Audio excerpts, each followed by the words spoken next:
Hello, I'm Paul Jennings. CDAF is the Committee of Departments of Accounting and Finance, part of the British Accounting and Finance Association. We represent university departments of accounting and finance in the UK. All accounting and finance university departments are eligible to join, and we invite heads of school, programme directors and leaders of learning and teaching to play an active part in our community. We work on issues of curriculum, quality assurance and academic management.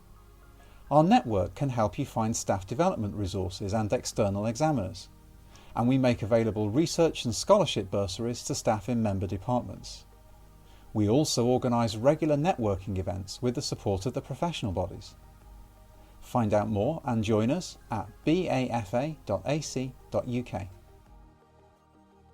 In our recent networking meeting, we focused on assessment and accreditation.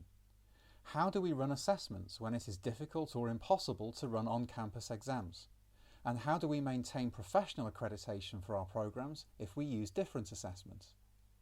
At this event, around 40 members participated, and we were joined by representatives from ICAW, ICAS and CIMA. This is a recording of the meeting. Good afternoon everybody, and welcome to our CDAF October workshop, where we're going to talk about assessment and accreditation. And it's something that I think all of us as academics and indeed the professional bodies, we've kind of been struggling with the issue about how best to assess our students while still meeting the accreditation requirements. And I think we're all working very hard to ensure that standards within our own cohorts of accounting students are maintained. I think that would be a fair assumption of mine to make. Now, it's really brilliant that there's a range of people here from a range of organisations. I just thought if you wanted to indicate what university or what institution you're from, if you click on the participants button and go beside your own name, you can click on, there's a little box beside your own name called More, and you can rename yourself if you wanted to put your institution in there. So just click on the participants button, go to your name, and over to the right, there's a little blue box with an arrow and it says More, M-O-R-E.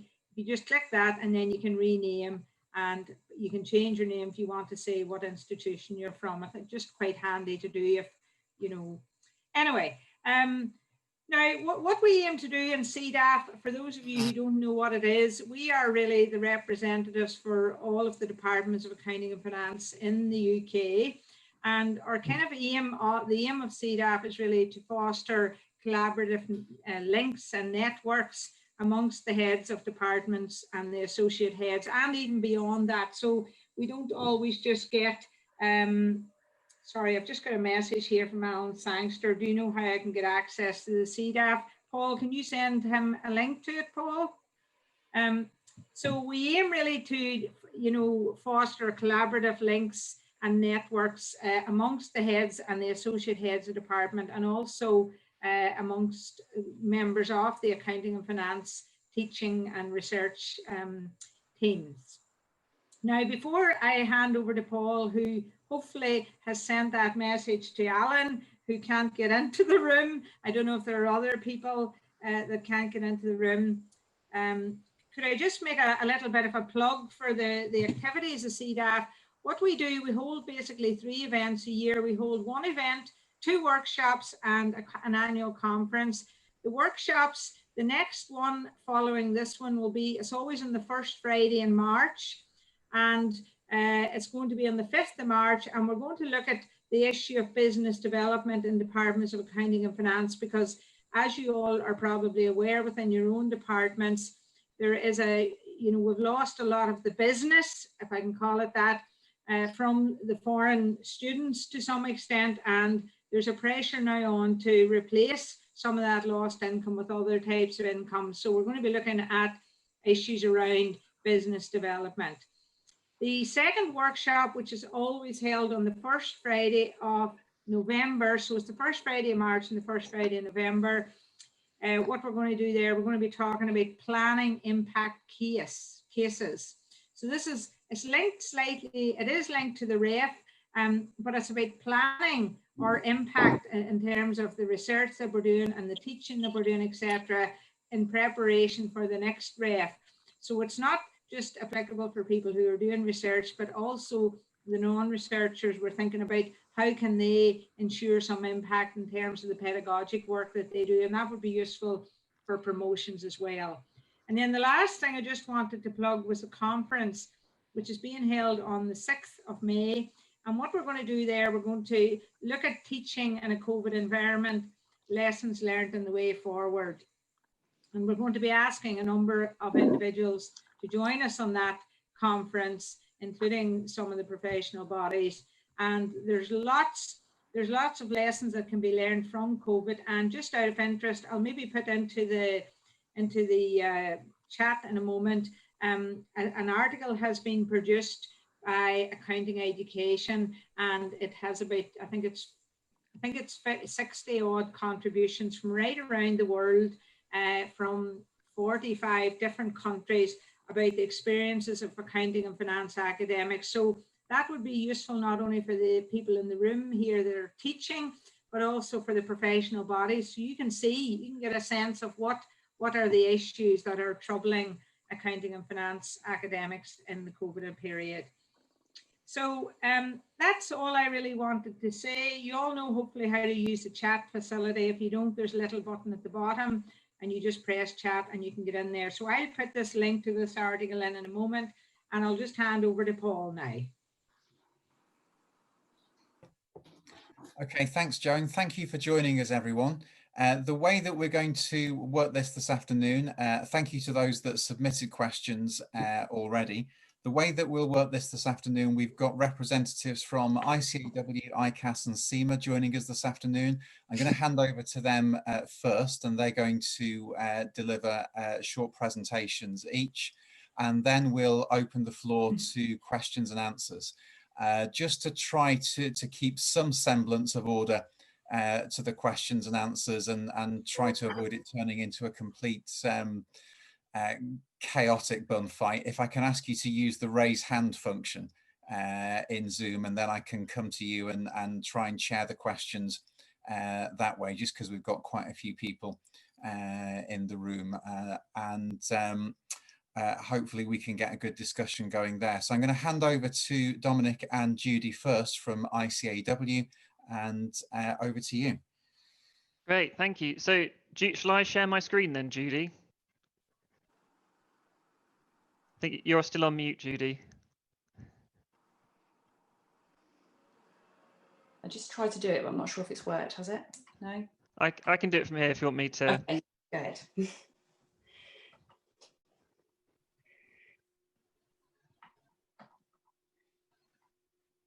Give it a second. Can everyone see that? Yes. Yep. Yeah, that's fine. Yeah. Perfect.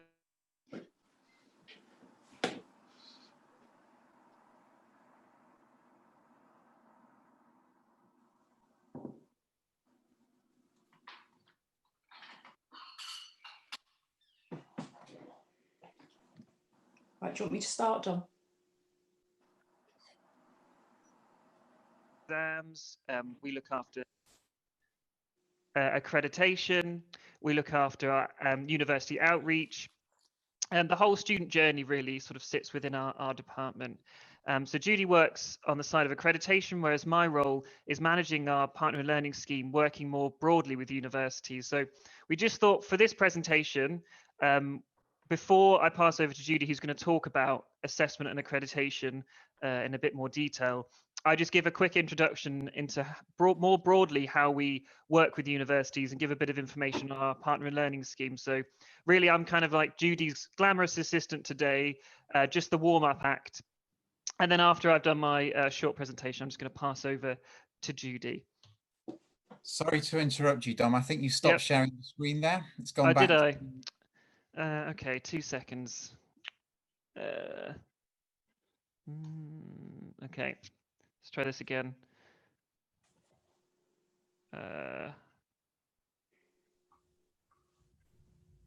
Yeah, that seems to be coming back now. Yeah, that's fine. Can you see that? Yeah, we can. Yeah. Perfect. Okay. So I look after the Partner Learning Scheme, and really the Partner Learning Scheme is a very broad umbrella term for the ways in which we can work with universities. So the scheme's completely free and it's completely open to any higher education institution that wants to reach out to us and work with us. It's really all about blending academic and professional learning, giving students an option and choices, and really helping them to access the profession and making that transition from graduation into the profession a bit easier, or blending their professional studies whilst they're at university. And from our point of view, it's all about sharing our resources, and everything is completely free and open. So we work with about 250 universities all around the world. And this is in a variety of different ways, and but they all have access to the same benefits. In order to be eligible for the scheme, you just have to be working with us in just a few ways, such as accreditation. That could be through using our learning materials, either as core texts on your programs, or just wanting to have updated materials to help support your courses. It could be if you embedded ICW qualifications into your programs, and this could be anything from our CFAB qualification to our business and finance professional qualification, which is a new level 4 qualification, or even if you were including ACA exam sittings tied into your degrees.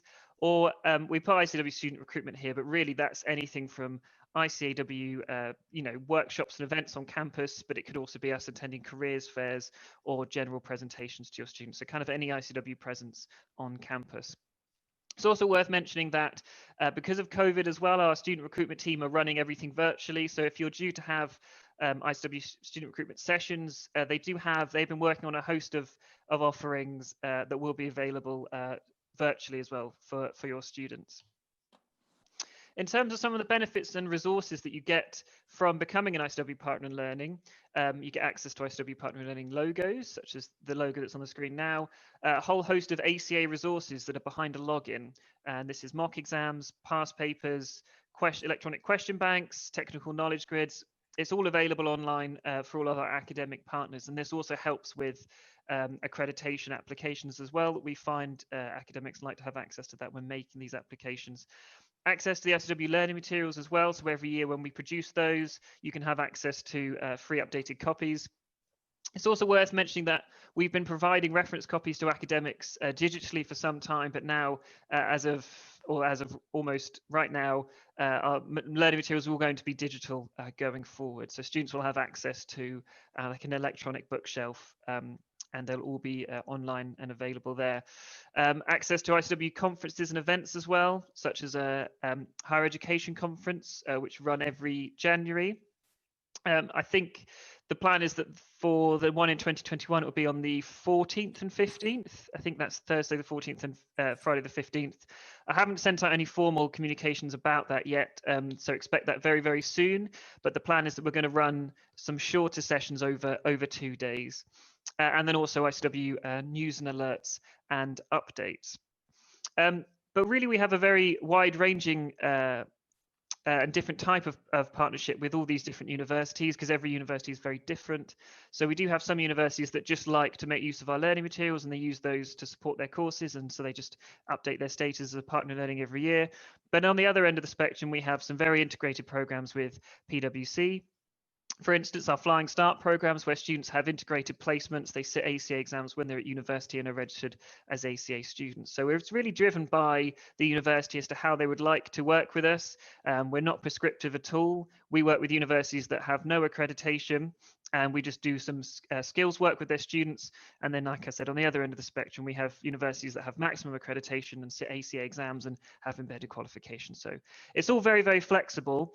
And that's really a sort of a very brief overview of more generally how we work with our university partners. And you can see that accreditation is only one element of that wider picture.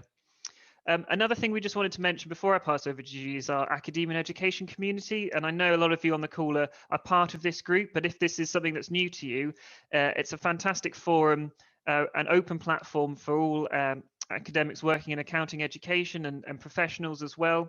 It's completely free to join, and it's really an open space for discussion around any key events or key issues affecting higher education at the moment. So obviously there's been lots of blogs recently about COVID-19 and a best practice around accounting education and you know, student recruitment and how that's going to be impacted in more of a virtual world. So if this is something that's new to you, I definitely recommend checking this out and having a look at it. It was set up by Hilary Lindsay, one of our past presidents, who not only has a professional background but a background in academia as well. So this is something that she really wanted to open up to everyone. So that's everything from me, and I'm happy to obviously take questions at the end, and I can put my details in the chat box if anyone wanted to drop me an email about the Partner Learning Scheme or wanted access to any of those resources. But yeah, that's everything from me. So I'll pass over to Judy. Judy, are you happy for me to keep the slide up, and I'll just hit next when you want? Yeah, I don't know. At the moment, I can only see the first slide. I don't know if that's everybody else, just me. Oh, is that not moving along? I'm not sure. Okay, I might take it off share screen then. Do you want to see if you can try it? Because I'm clearly having some issues with my with my sharing the screen. Okay. Yes, definitely, Dominic, only the first slide there. Oh, okay. I was moving the slide. I'll stop sharing and see if it'll.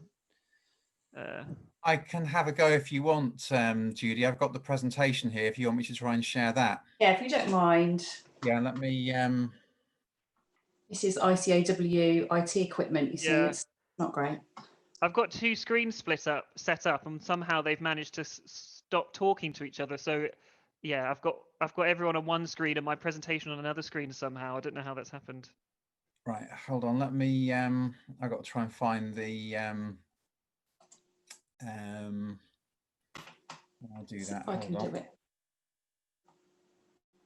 Hang on, I might be able to do it, Paul. Okay. That visible? I can see that. Yeah. Yeah. So that's where Dom had got to. Those are my slides anyway. So. Right, so CPL is my area. I think looking at the list of participants, I think I know most names, or certainly a lot of names. So hopefully I'm someone familiar that you're at least used to receiving lots of emails from anyway. But just a quick run through, just a recap of how ICAW approach exemptions. So we call them CPL, credit for prior learning. I guess just to emphasise that nobody's exempt from any part of the syllabus. So our structure is we have 15 exams.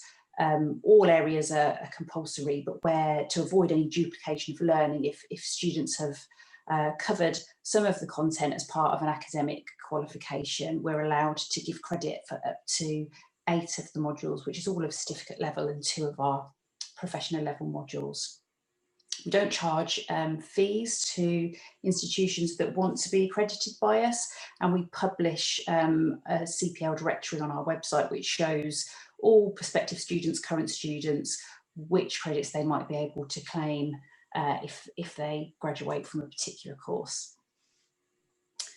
Now, just to go through some of the technical areas around what I do and why I say no a lot, because we are regulated by the FRC, because we are a recognised supervisory body, which means that we are allowed to supervise and appoint statutory auditors. So what comes with that is quite a lot of oversight from the FRC. Now, the particular part of the Companies Act that looks at qualifications that lead to statutory auditor status is Schedule 11, paragraph 8. And that part of the legislation talks about what is expected from a qualification, and it allows us to award exemptions, but only where a student has done an equivalent exam.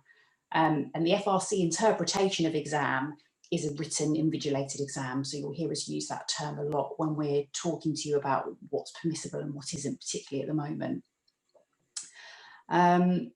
So how we tend to approach awarding CPL to institutions is by recognising that there's already an awful lot of quality assurance procedures in place. So we don't need to layer any more on top of the ones that are already there. So we try to work with you with the existing quality assurance, and we rely on that because we know that that's in existence and it's robust. So what we tend to do is once we've awarded CPL to an institution is we try to keep in touch. in all the ways that Dom's just explained with the partner in learning scheme, but also we write to you every year and say, what changes have you made to the programme? And depending on what they are, we might need to get some extra information, but generally speaking, CPL rolls forward year after year. And where there are major changes to a programme, we'll work with you to change how we award accreditation depending on the changes to the programme. We also use that annual update to update you on changes to the ACA, which is also important. And we understand that it's not possible to make a change to a programme straight after the ACA evolves. So we try and use the partner in learning conferences and other means of communication to tell you the direction of travel. So at the moment, there's a big emphasis on technology within the profession. So we keep you informed of how we're incorporating that. And with all changes, they tend to come in at the lower levels of the qualification and work their way through to advanced level. And it tends to start off with a few marks here and there, and then that will escalate, which is what's happening with technology at the moment. So it doesn't mean that we'll remove credit for prior learning because there's not enough technology in the syllabus, because it will be introduced gradually. And a big part of my role, what I have to do is I report to our assessment committee regularly, but once a year I have to take a monitoring report to assessment committee, and they're very interested to know, once we've awarded CPL to an institution and those students claim that credit, how do they get on as they progress through the qualification? And that's just to make sure we don't want students to take credit at certificate level and then get to professional level and have difficulties. So part of that monitoring is just to see whether students that claim CPL perform as well as those that don't from the same institutions as they go through. And at the moment, I think our conversion rate of students to members is around about 70%. So we would expect after sort of 3 or 4 years that all of those students that have claimed credit have gone on to complete the qualification and have come into membership. It's the dream. So since probably February time, we've been talking to the FRC about what we can do once it became very apparent with COVID that it wasn't just going to be contained within China, and it wasn't just a problem for Chinese universities, but it was going to affect all of the institutions that we work with. If students can't go onto campus and take exams, and those exams are important for them to be able to claim credit. So we tend to work with the FRC, liaise with them and ask permission before we'll sort of come out to all the institutions that we work with and give guidance. And that's because we don't want to be in the position where we've told you one thing and then we have to backtrack because the FRC have got a different view. So we've got a director of policy and regulation, he's called Jonathan Jones, and he liaises with the FRC, and he'll keep going back and forth and trying to negotiate with them as to what we can do. So since about March time, I've been writing to all the institutions to say, right, well, the FRC have said that we can allow something different to a traditional written invigilated exam and still award credit to students that have graduated from these courses. And every time since then that we've written to them, it's been to extend that, because I think initially they said it was until June 2020, then we extended it a little bit more because we had universities that had exams in August, so they extended it to December.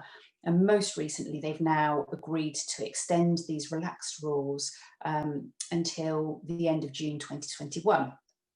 But the last lot of correspondence that we had with them, they made it very clear that they're expecting us to ensure that learning, even though it's blended learning or remote learning, still covers all of the learning outcomes which are essential, and that any sort of alternative assessment that's being used is still robust. But they pass the responsibility on to us to review, monitor, and withdraw any accreditation if we think it's necessary.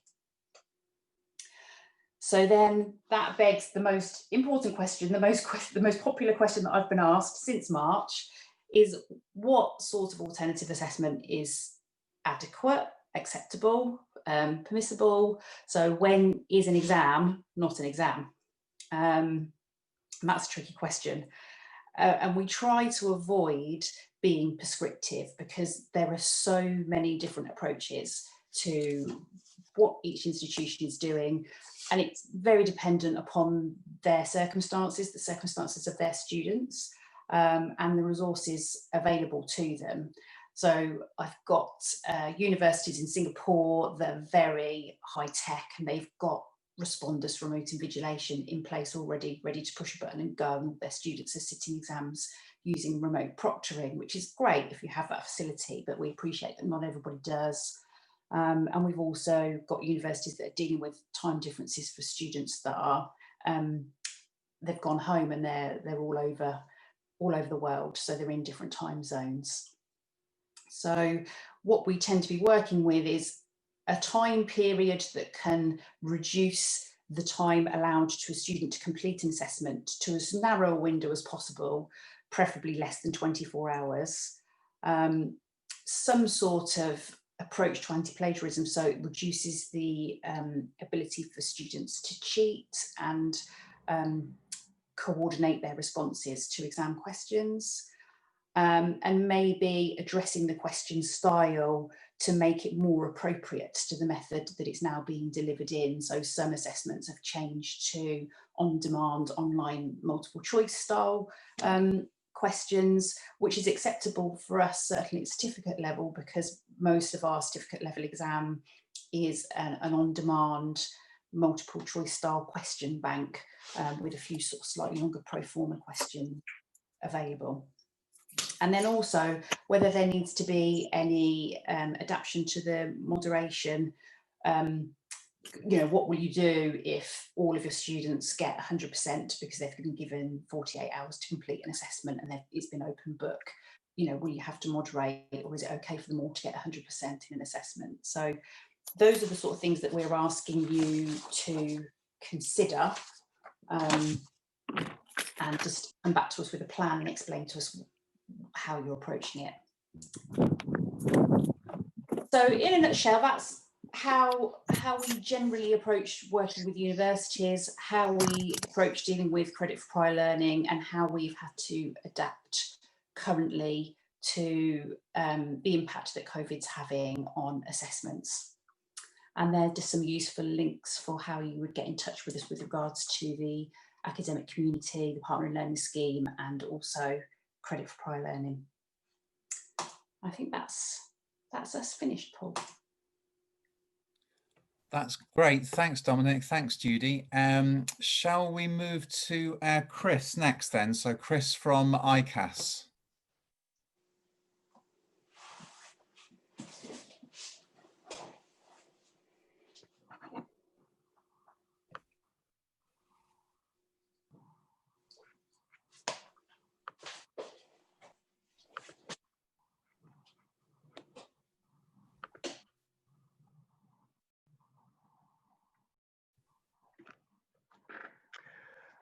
Okay, good afternoon. Hopefully everyone can see my screen. I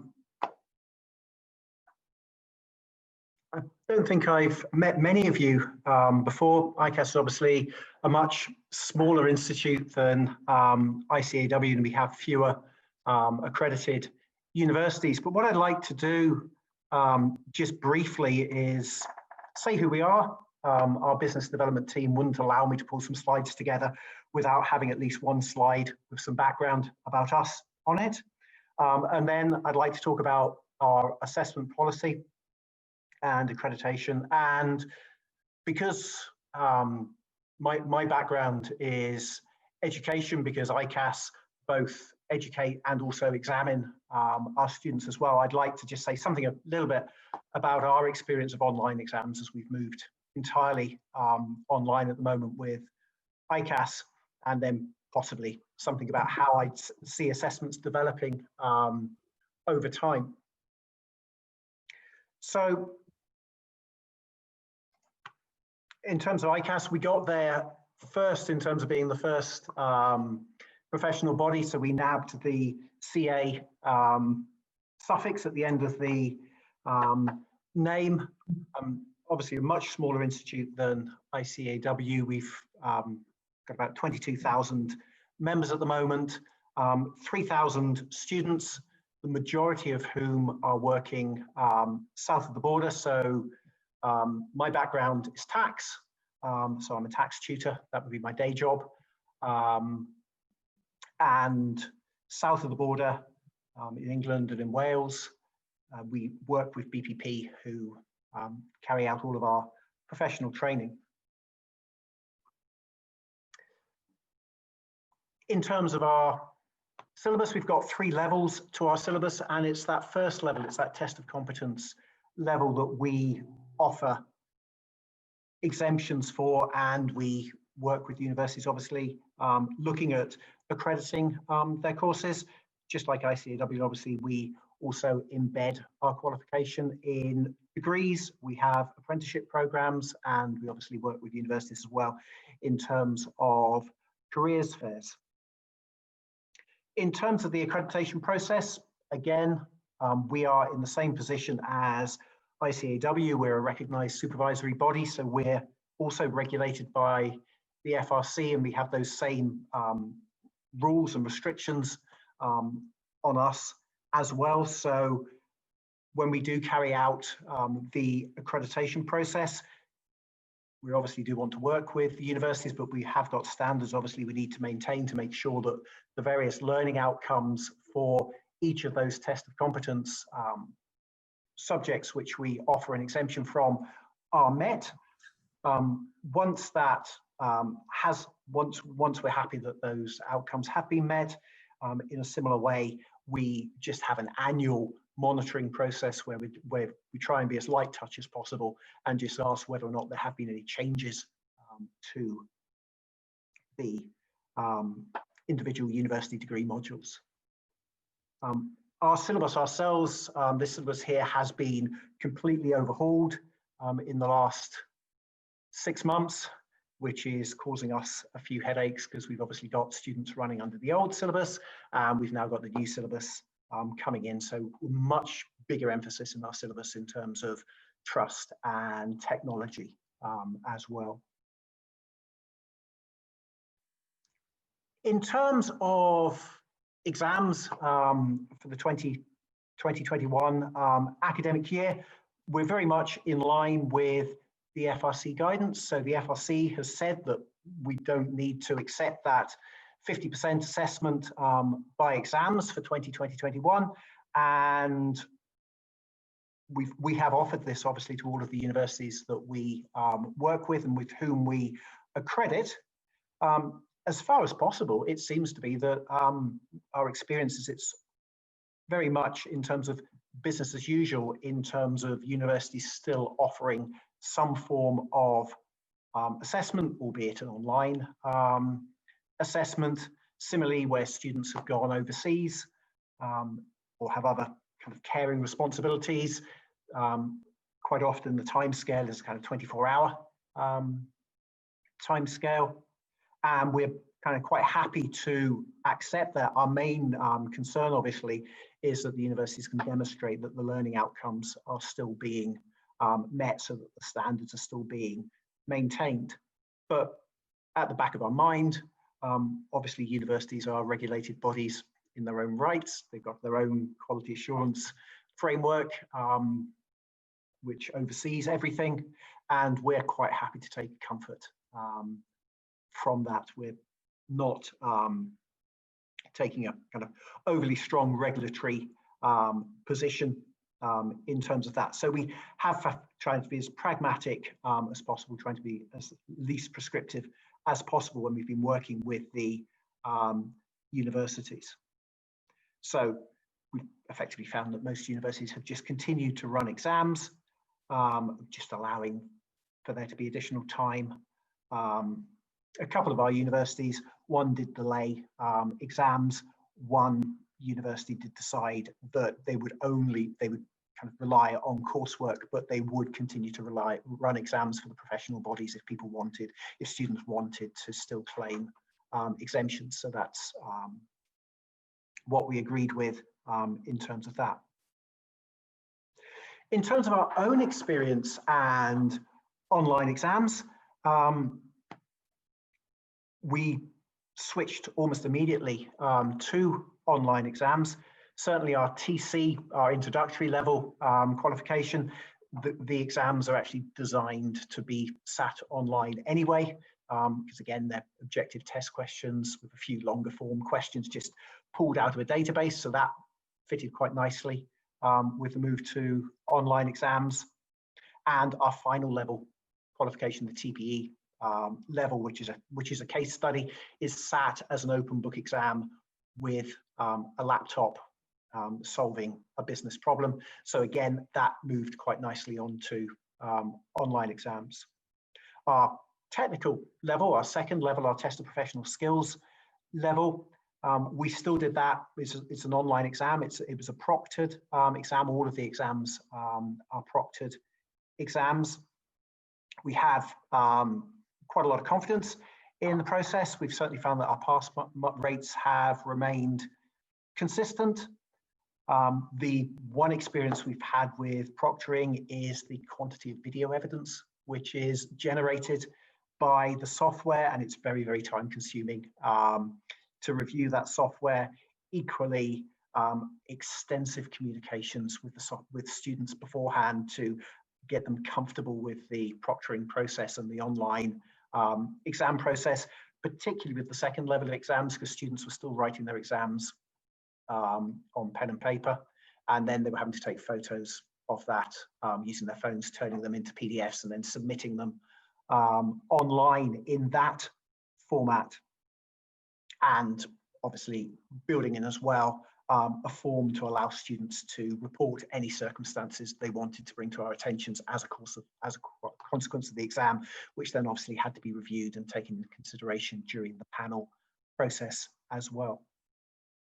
And ideally, going forward, we would be keen for universities to kind of adopt a proctored exam approach. That said, clearly, we're a small institute, much easier for us to adapt really quickly to that sort of process.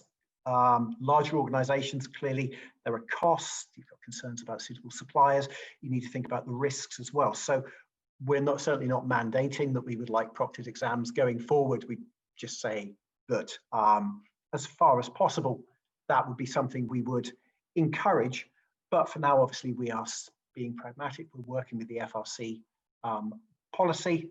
We're very happy that all the universities which we're working with still have exams, albeit online exams. And again, we're just working with the universities to understand what risks they've identified as part of that process and how they're working to mitigate those risks as well.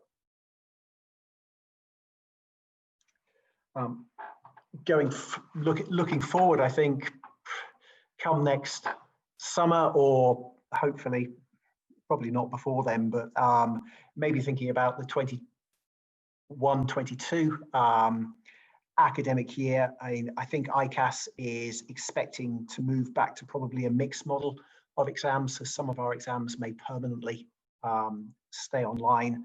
Some of their exams, obviously, hopefully will be able to go back to being invigilated in person in an exam centre. And obviously, again, I'm happy to take any questions on any of that.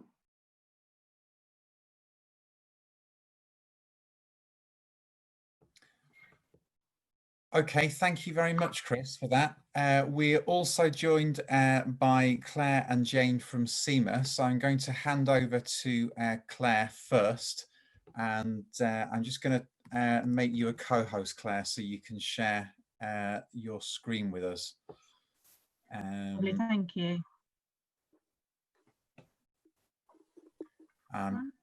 Wait for a minute.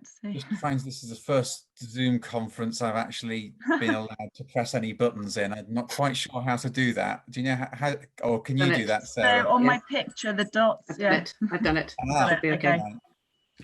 Right. Normally, I'm not allowed to touch anything. Let's see. Okay. Yeah. Bear with me one moment. Okay. Right. Sorry. Okay, so my name is Claire Rose. I'm the team lead for the student recruitment team at CIMA. We've got a bit of an apology first of all, because our assessments team weren't able to make this session. So with regards to the assessments, I can give you a bit of an overview, but probably not as detailed as they would have probably been able to do. But what I can do is just show you the structure of our qualification. And we've got Jane on here that might be able to answer any sort of syllabus questions as well. But I'll just sort of talk you through this a bit more. Obviously, we, as a professional qualification, work with, you know, pretty much all of the universities within the UK, and got accreditation exemptions with those universities. We, you know, like all the other professional qualifications, do a lot of on-campus activities such as the careers fairs, presentations, business games and everything like that, and have a lot of good relationships with the academics. At the moment, we are going through a change with regards to our exemptions policy, and that's a global change. Therefore, we're in the midst of it at the moment, and the rollout of it all at the moment. So there are a few questions that we've still got going. It's a bit of a tricky timing, to be honest. If it was in a week's time, we would probably be able to answer a few more questions. But I'll just give you a bit of an overview of the syllabus and the structure and everything, and hopefully that might sort of answer a few things for you. So we've got 16 exams in total. We have the different pillars, you know, that you sort of work through: the enterprise, the performance, and the financial pillar. And then we have the objective tests, and these are 90-minute tests which are sat in either an exam centre like a Pearson VUE exam centre. These can be sat any time, or now, due to COVID, we actually rolled out the home proctoring exams, where the exams can be sat within somebody's home. And I know that from my understanding from the assessments team, these are going to be staying that way. So it'll be another option for our students to be able to sit the exams this way. You then go through to the case study exams, which are 3-hour exams at each of these levels: the management, operational management and strategic levels. You get the pre-C material and everything like that. These are sat 4 times a year. So these are also computer-based exams.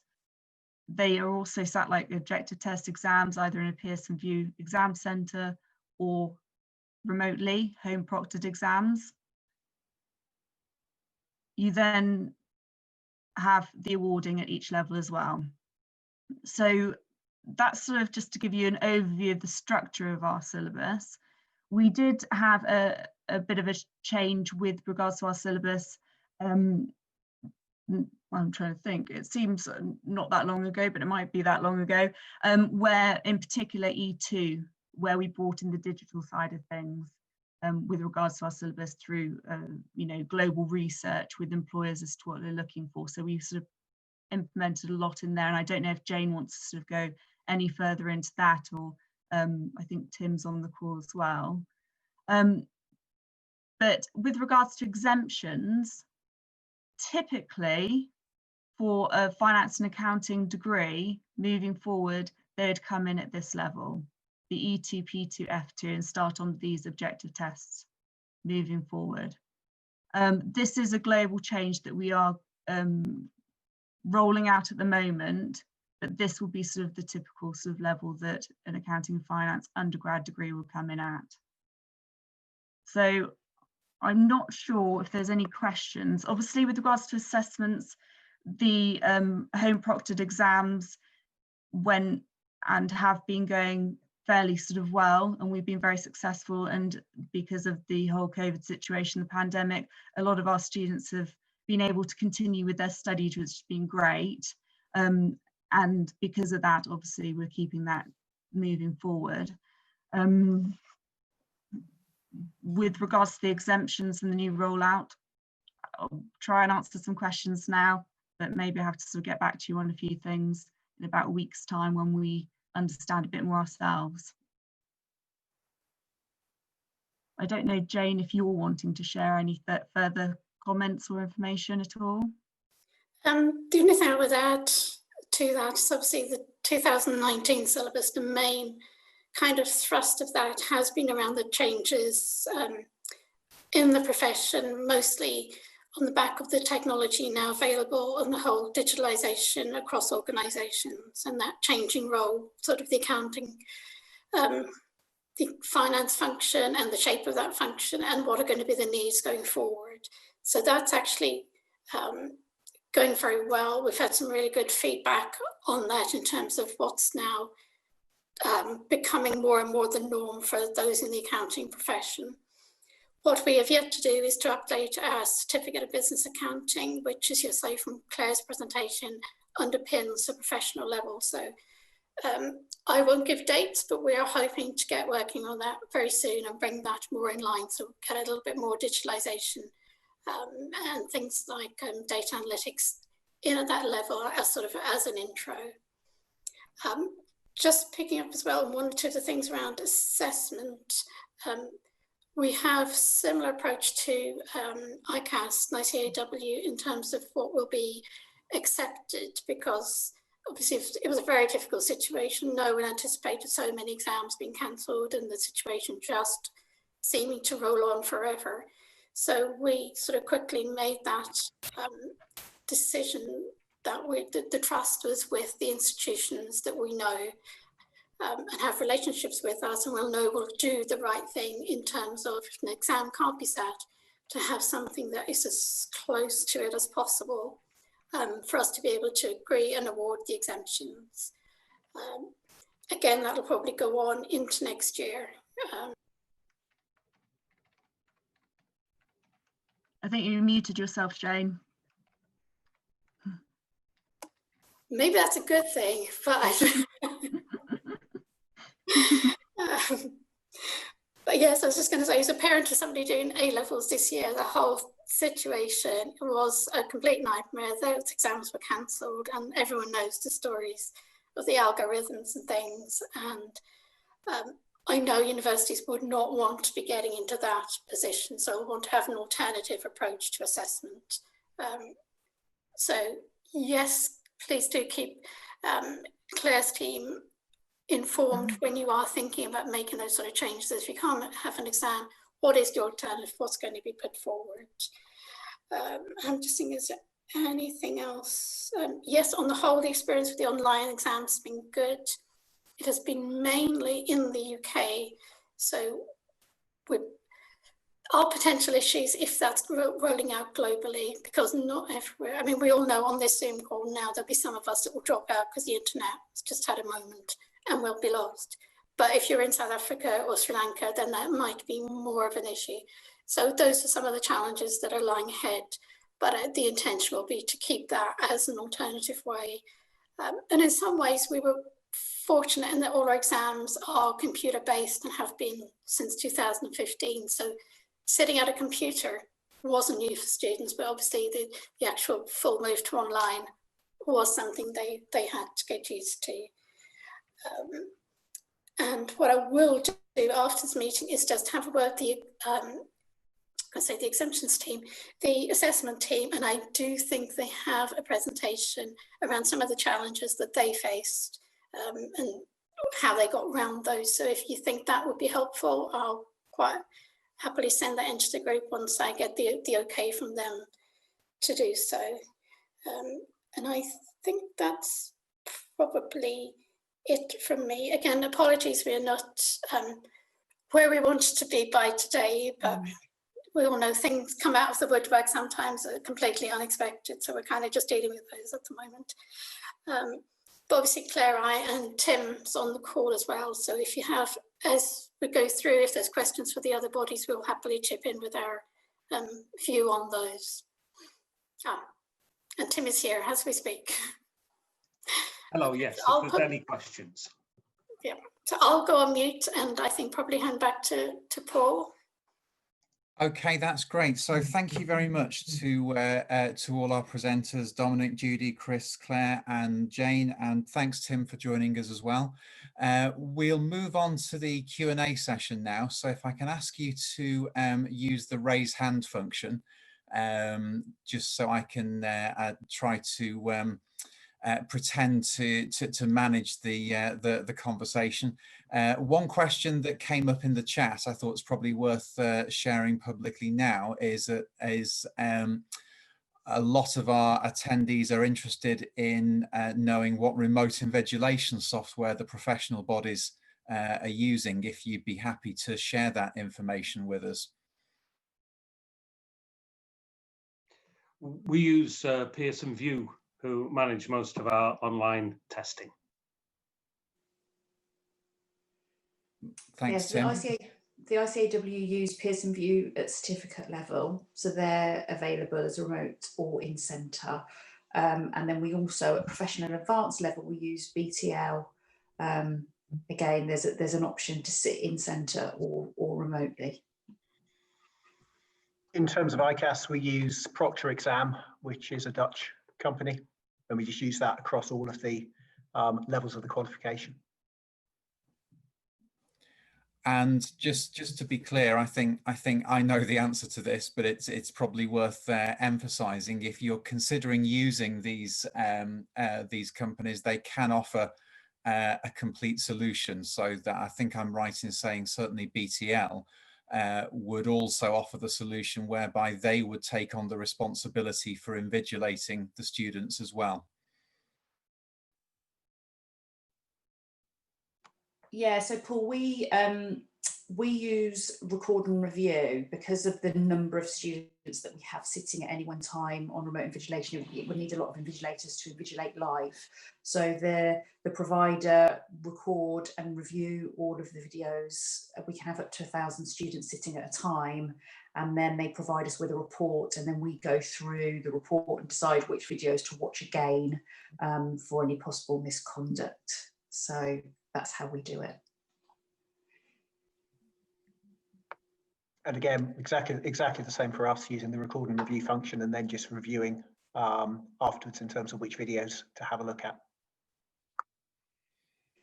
That's great, thank you. Are there any other questions? Anyone that has any questions? If so, just raise your hand and I can come straight to you.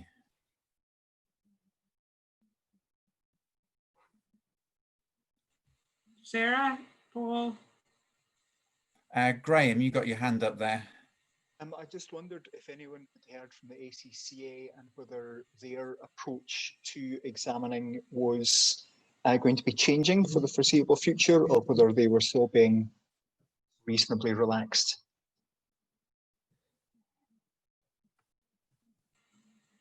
I haven't heard anything with my CDAF hat on. I don't know if anyone else has been in contact with ACCA.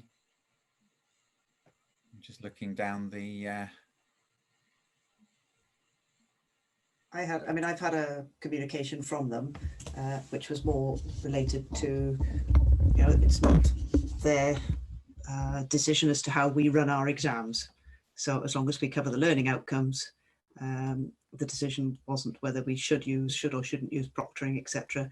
It was their, that was very much up to us. I should have said at the start, the ACCA did send their apologies for not being able to attend today, and again reiterated that they're happy to hear from anyone with any questions regarding their accreditation with the ACCA. Okay, other questions? Oh, Sarah's got her hand up.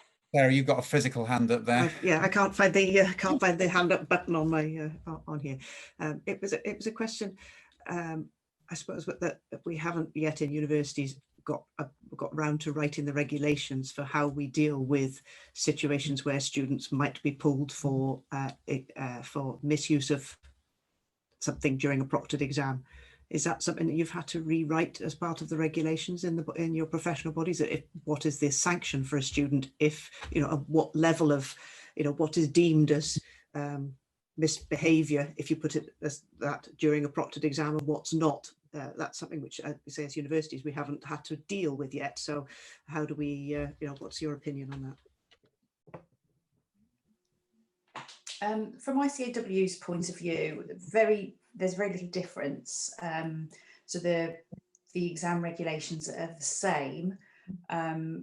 We do share more information on the website for students that are going to sit remotely, just sort of frequently asked questions. The most asked question is, can they still go for a comfort break if they need to? And of course, it'd be really mean to say no. So students are allowed to take breaks up to 5 minutes, and that would come up on the report if they were taking more frequent breaks or they exceeded their breaks. But we do have students that have the stop the clock access arrangement, and that's still permissible. So for those students, if they're taking breaks because they need a screen break or to stretch, then we'd ask them to try and do it still in the visibility of their webcam or mobile phone. But if they do need to leave the room for an extended period of time, we just take that into account when we're reviewing their video. But pretty much all the other rules stay the same. If it's open book, it's still open book. If it's not, then we'll just ask them to show the materials that they're using to the camera.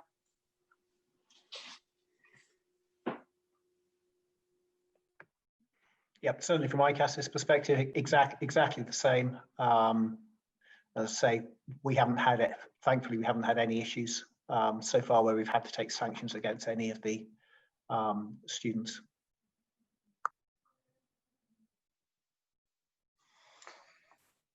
Okay, sorry, Tim, did you want to say something? I'm not aware of that level of detail, to be honest with you, of whether we've had any misdemeanors or what the new regulations are. So sorry, I can't add to that. That's fine. Okay. Graham, have you got your hand up from before? Have you got another question? Okay, that's fine. Any other questions from anyone?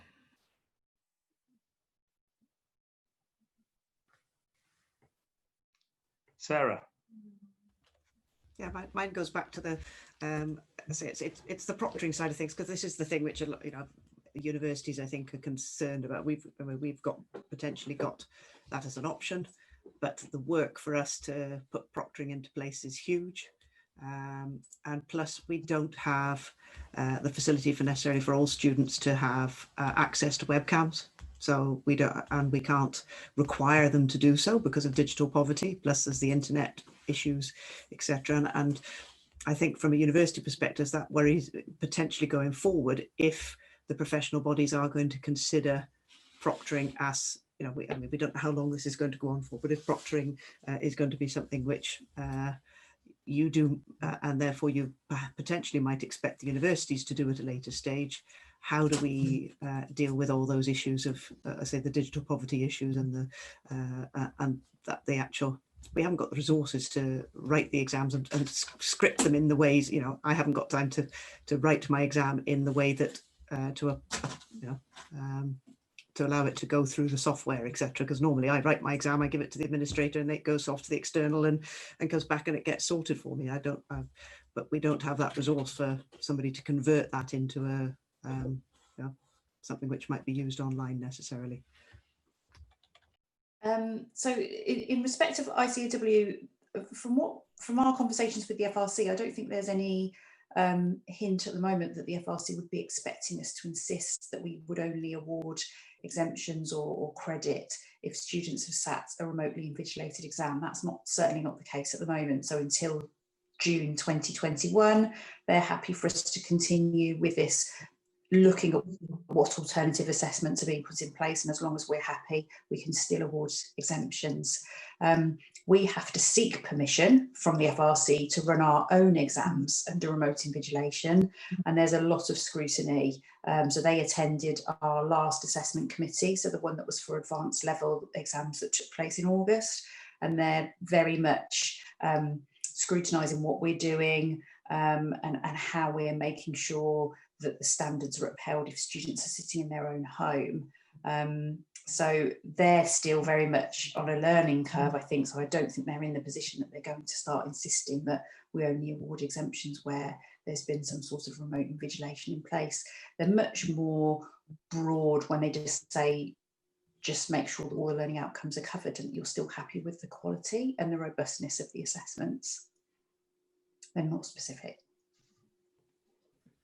Thank you, Judy. Say, from SEMA's side, I can't, fully speak for the assessments team, who's probably better placed to answer this, but because we've very much adopted the, trust approach, and the fact that as universities, you're regulated, in your own right, and the level that you need to adhere to, we have taken the approach that we believe that that's the level that we'd be happy with, and you won't have, as far as I'm aware, any detriment to your students being awarded exemptions based on what you decide to do moving forward.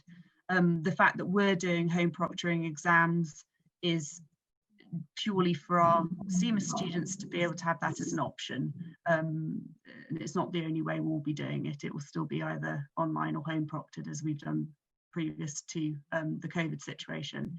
So, but it won't be detrimental to you if you don't do it one way or the other from the SEMA perspective, as far as I'm aware.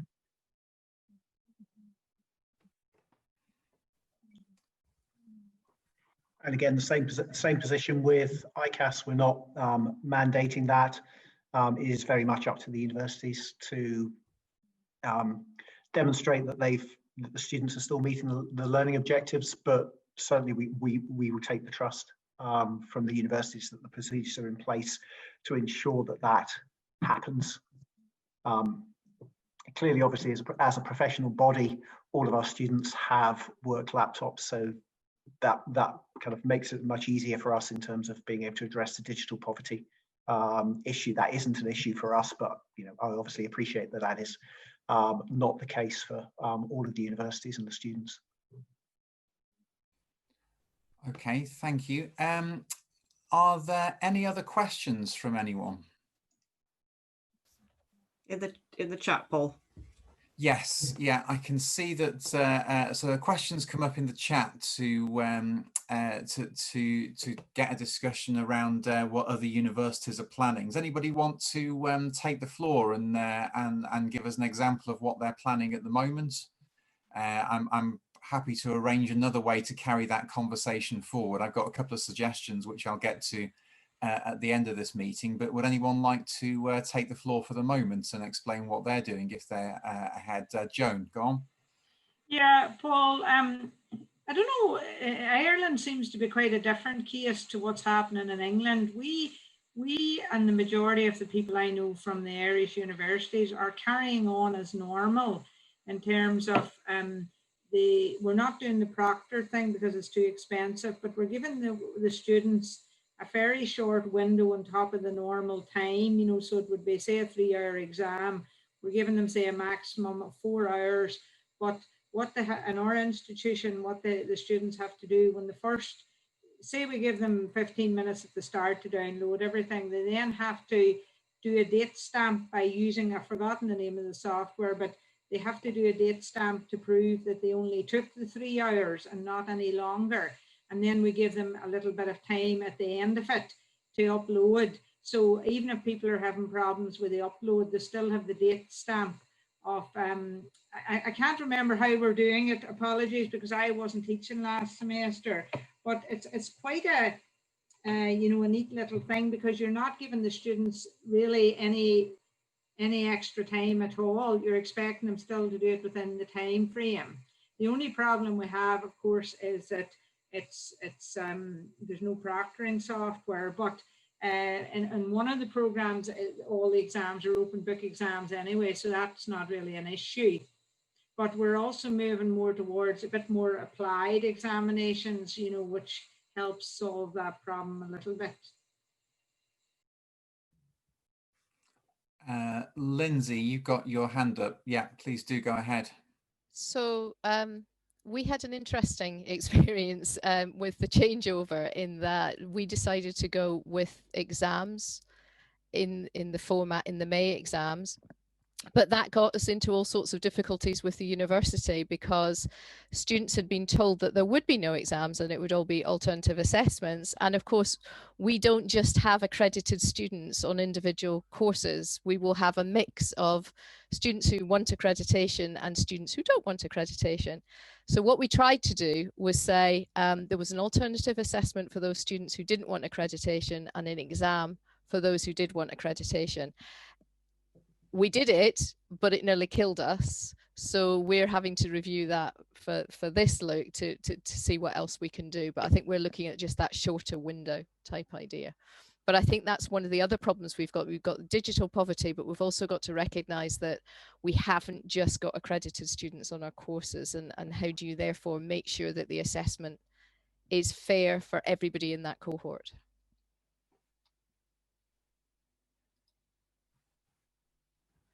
Yeah, that's a good, but anyone else want to come in on that?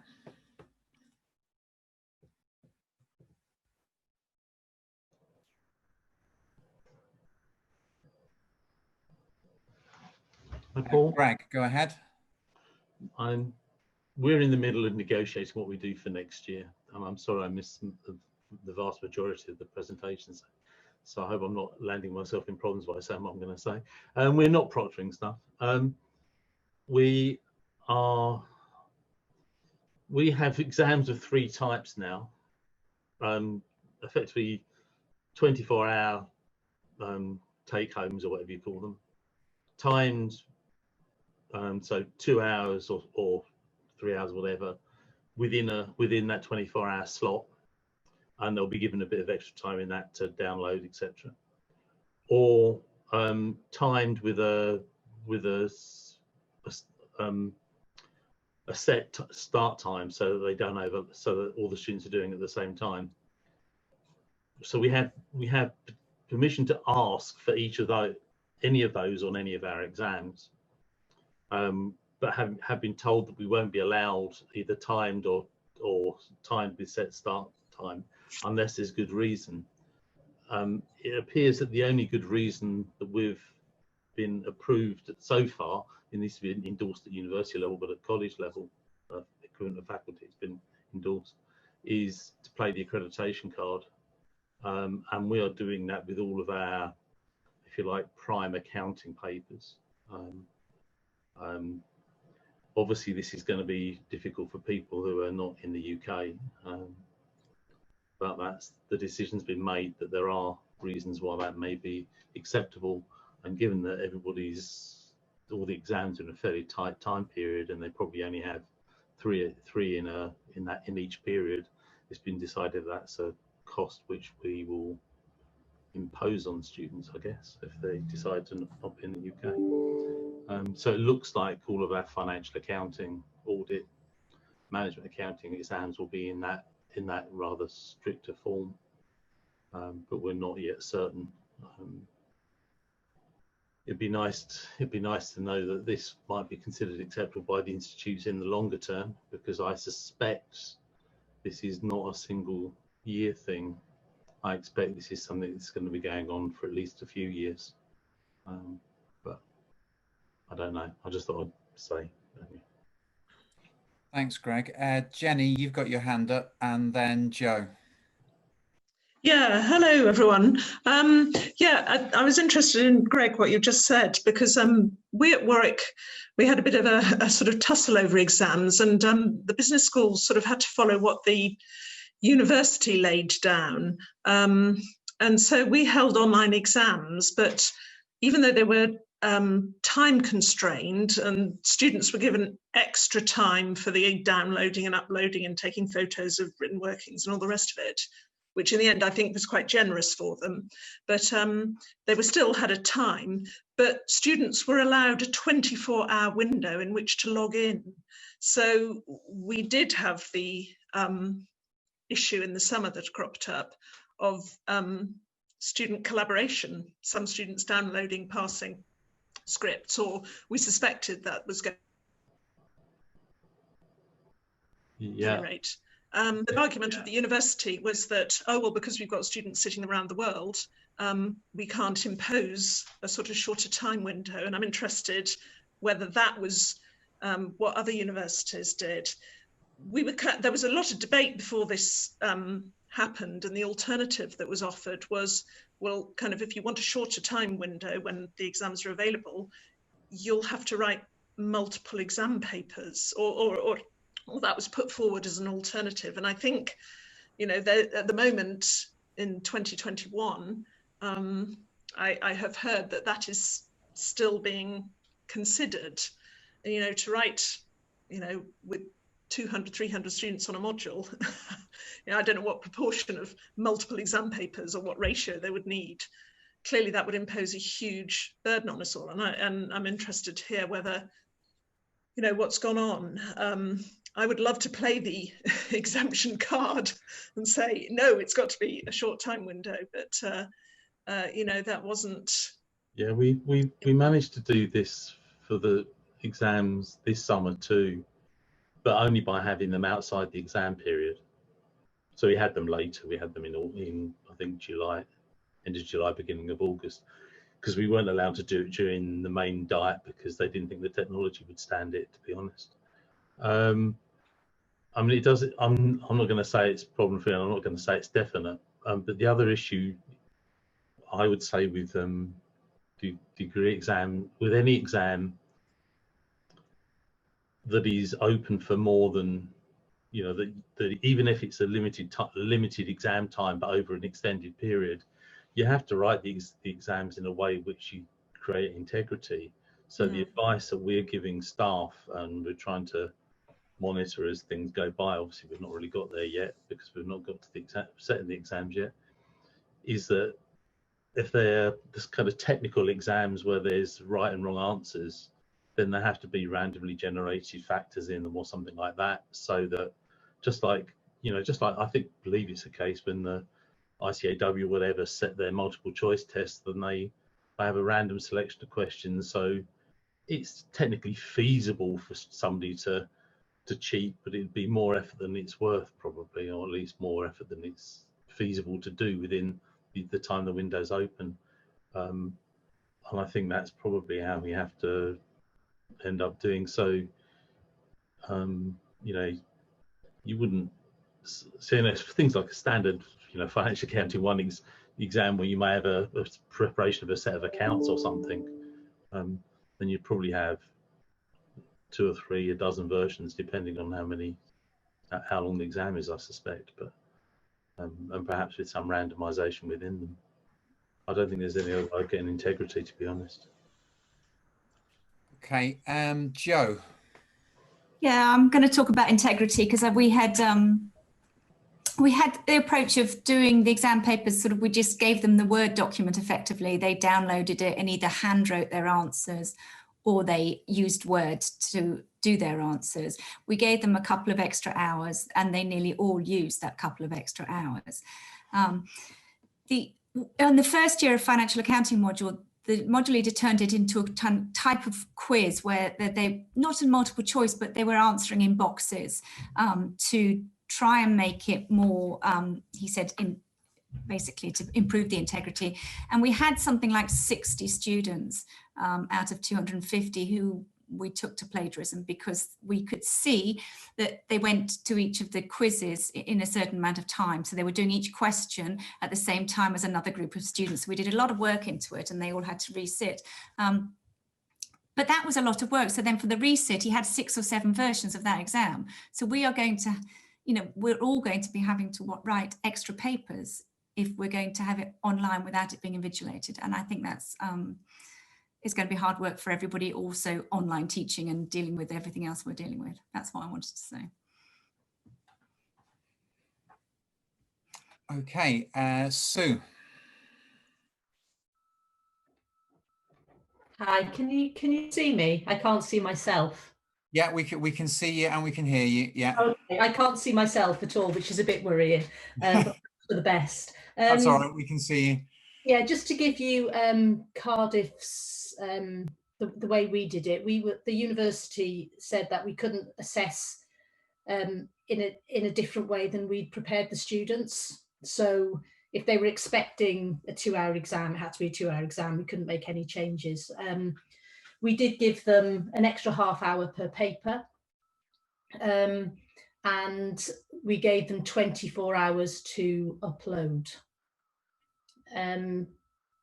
And all we asked them to do, I like this idea of this timestamp software, date stamp software. We just got them to write on the top of their script, which has a lot of trust in it. And what we found, the same as, you know, same as what others are saying. I think the one point for me that I was more concerned about is if you have a double module where it's 50% January exam, 50% spring exam. A lot of our modules are like that. We would be getting students maybe getting 15, 20% in autumn and then suddenly getting 80, 85% in spring, which was a concern. But it's very difficult. We talked, I think it was the ICAW talked about moderation. I'd be interested to know what they would suggest in things like that, because, you know, it was very difficult for us to do much scaling when the students had actually achieved that mark. How do you suddenly then tell them or you know, award them a lower mark, especially when they still have access to their script and potentially a suggested solution? Sorry, did that make any sense? I'm sorry, I don't have a suggestion. That's why I asked the question, because some of the academics that I've been speaking to over summer have talked about how they might approach doing something different in moderation. For the example that I mentioned, where we might end up with all the students sit a test and they all get 100%. Are you happy for them all to go through with 100%? I mean, we're fairly lucky from a professional body point of view, because you know, we don't have any students sitting that aren't being invigilated in some way. But also, once we get to sort of professional level exams, and even more so when we get onto advanced level, I think the question style means that there's limited opportunities for cheating, because they're not knowledge exams, they're applied exams that require skill. And as long as we know that students are sitting the exams to time, that's why we're fairly relaxed when it comes to materials being used in the exams, because even if they're not showing every single piece of paper to the screen, and they've got notes written in their permitted textbooks, a student that has to rely on going and looking at encrypted notes that they've written in their textbook isn't going to pass the exam.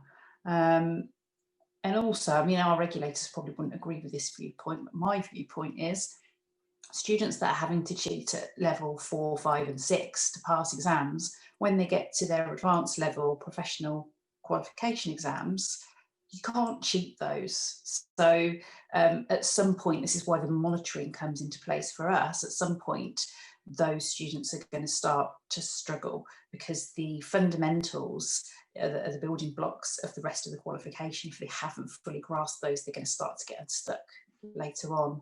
And we always take some comfort in that. And I think when we talk to the FRC about when we allow certain things at professional level or certificate level, they're a bit more comforted, because all students have to take advanced level. We never give exemptions at advanced level. And hopefully that's where we would find out if people really weren't competent to be coming into membership. I think that's a really good point, and I can see similar points being made in the chat there. And certainly what we did, we realised that we're either invigilating a remote exam or it's open book, but it's one or the other. If it's not being invigilated, it is de facto open book, even if there is some time pressure there as well. So we tried as far as possible, and we can do this more successfully looking forward this year, where we've got a whole year to prepare the students. We're trying to set questions of the style that, as Judy says, effectively preclude any benefit from cheating, because the questions become not uncheatable, but the questions are examining skills which really don't lend themselves to copying someone else's answer. And certainly, knowing what we know now about what assessments we're going to have to use in 6 months' time, we can design the whole program and the whole way that we prepare students for their assessment in a way which leads them up to that sort of assessment. Sue, do you want to come back in on that? No, it's just good to hear. I think the aim now is to draw up papers which are a bit more applied. But the issue we had last year was the university told us if the students are expecting 4 numerical questions, you have to give them that. We were not allowed to actually change the format of the paper at that time, but we have found that the modules which were mostly essay-based exams, there was the normal spread of marks. Some staff did actually put more weight on the discursive elements than they would normally, and again, you've got a better spread of marks, but it was just those highly technical ones, which with little, it was more about getting the numbers right than applying them in any way.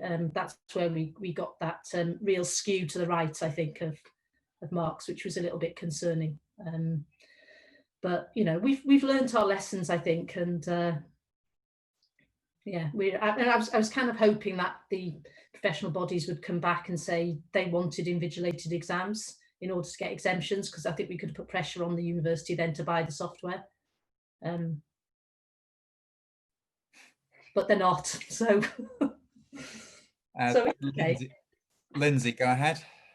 I would definitely agree with that last point. We were kind of quite hopeful that actually that would have allowed us. And it's interesting. I think we're all starting to spend quite a lot of time and revisit what our assessments look like. And I know we touched on it earlier, but is there any sense that in the long term, the FRC might move away from that 50% exam and actually start looking at alternative assessments? Or are we just still in the middle of the crisis and nobody's thinking into that longer term? Because we're all learning a lot. I would have hoped that message is getting through to the FRC. Don't know if anybody's got any thoughts or comments or experience. I think we're a long way off, but I certainly think the situation that we're in with coronavirus has pushed the time frame. So where we were getting resistance before, now we've had to get permission from the FRC to do it because there's no alternative. So in a way, this has helped us.